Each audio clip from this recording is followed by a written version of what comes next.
বন্ধুরা, রাস্তায় যেতে যেতে আর একটা বাড়ির দিকে আমার লক্ষ্য পড়লো, যাদের একটা বিশাল বড় বাগান আছে।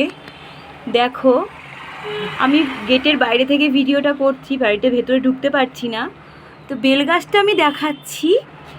দেখো, বেলগাছটা থেকে কত বেল পড়ে, ছোট ছোট বেল পড়ে আছে। দেখো, যতটা সম্ভব আমি ভিডিও করে দেখাচ্ছি। দেখো কত বেল পড়ে নষ্ট হয়েছে শুধু। আর বাজারে এখন বেলের দাম কত।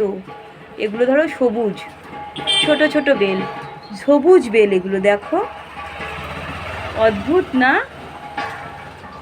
আমরা বেল কিনি, কত দাম দিয়ে কিনে খাই, আর এখানে নষ্ট হচ্ছে। এইভাবেই কত জিনিস নষ্ট হয়ে যায়। মানুষ তার কিনারাও পায় না, নাগালই পায় না।